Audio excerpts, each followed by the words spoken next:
There the fresh air did the difference. I swear sometimes these halls will stifle the breath out of me. A labyrinth of corridors, each filled with an echo of a past that I can hardly remember. Only ghosts of memories remain, wandering aimlessly in the corners of my mind. I was born at the cusp of change during the turning point of the Second Age. It was a unique time, a time that was unlike any other. Life was simpler, the air fresher, and the people kinder. The world was quiet, like a tranquil lake at dawn. The people, they did not fight, they did not argue. Peace was not a concept, it was a way of life.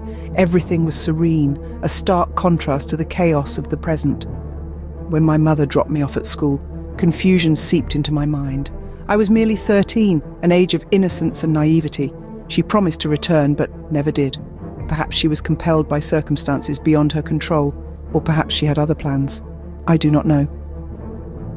As I grew older, I learned not to dwell on such thoughts. It was futile.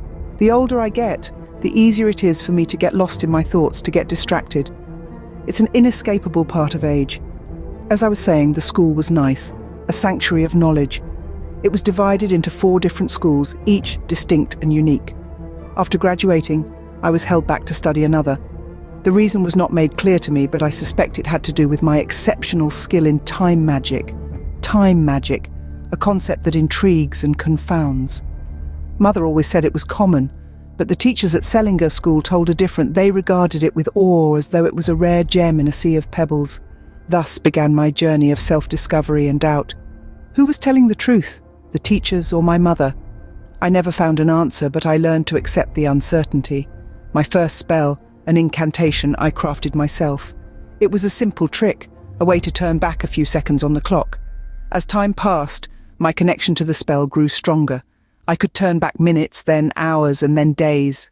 I was a puppeteer of time, playing around with the strings of the past. I was young and foolish, unaware of the consequences. There are many tales to tell of adventures and misadventures, of triumphs and failures.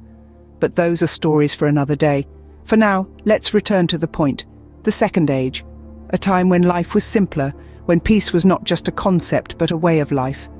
I get sidetracked easily these days, a common trait of age. But no matter how much I digress, I will always remember the Second Age. The memories may fade, but the essence remains, etched in of my mind. Now, before I get sidetracked again, let's return to the point, the Second Age. Well, as I said, it was quiet for the most part, but when I was about 15, a sudden, unexpected change happened. The elves, usually peaceful and harmonious, started making weapons. It was a sight I had never seen before, and the curious creature that I am, a kitsune, I couldn't help but get drawn towards this unusual. Before then, elves had been known for their love of nature, their music, and their joyous celebrations. Suddenly, they turned into blacksmiths, hammering away at their anvils, creating weapons. These items were not just simple tools of protection, no, they were far more than that. The elves, being the exquisite artists they are, started crafting these tools with such finesse and intricacy that they began to resemble works of art rather than weapons. Every sword, every axe, every spear was painstakingly designed, each bearing the unique mark and craftsmanship of the elf who made it. Their beauty was such that they captivated the hearts of everyone, including me. My kitsune heart yearned to possess one of these magnificent artifacts.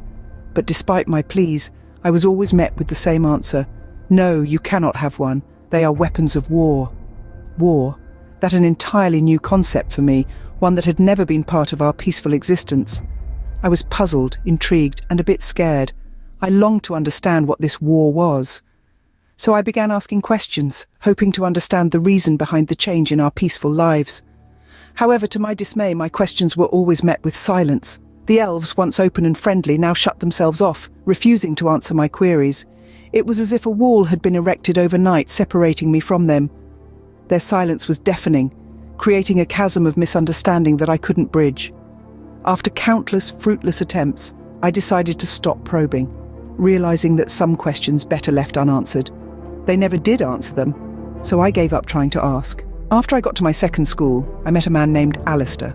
He was such an odd man, powerful with magic, yet there was a gentleness to him. His aura was enigmatic, and his eyes twinkled with some mystic secret concealed within. Each look, each glance he gave was filled with a hidden depth, a wisdom that seemed centuries old. Alistair was a paradox, a combination of profound strength and delicate sensibility. He was a magician par excellence. His fingers danced with an unusual grace when he summoned his spells. Yet there was a gentleness to him, a gentleness that emanated from his very soul, spreading warmth and comfort around, a gentleness that soothed the chaos, that healed the hurt, that comforted the distressed. Inexplicably, I started to crave his company. I yearned for those moments of camaraderie, those shared smiles, those insightful conversations. I longed to decipher the mystery that he was, to delve into the depths of his eyes, to understand his enigma. His presence was a solace, his words were a balm, his laughter was a melody that filled the air with bliss. Yet I knew this could never be. I was but a student, he was the master. Our worlds were vastly different, our paths were not meant to intersect. The reality was harsh, but I accepted it. I swallowed my feelings, bottled my emotions, and resigned myself to this cruel fate. Then this one day when a few new students had gotten to the school, Alistair and I somehow got into a duel. It was a fierce battle, magic clashing against magic, will against will. Sparks flew, the air was charged with tension, and the spectators watched in rapt attention. However, the school authorities weren't pleased. As per the school rules, a duel had to be supervised by a teacher, which was not the case. So, we were reprimanded, we were admonished, we were penalised. But it didn't deter us. We were born by the spirit of camaraderie, the thrill of challenge, the joy of magic. I was always getting into trouble. People couldn't take a joke, and I swear I never meant to hurt anyone. It was just that I was bored. With the mundane routine, with the monotonous lectures, with the dull surroundings, I needed diversion, I needed amusement, I needed entertainment. Oh, there was this one time I used a spell on my teacher's quill, so that every time she wrote something, the letters would start to dance. It was a spectacle to watch, a sight that invited chuckles and giggles. She didn't appreciate it much, but I couldn't help but laugh. Watching her frown, watching her perplexity, watching her indignation, it was so worth it.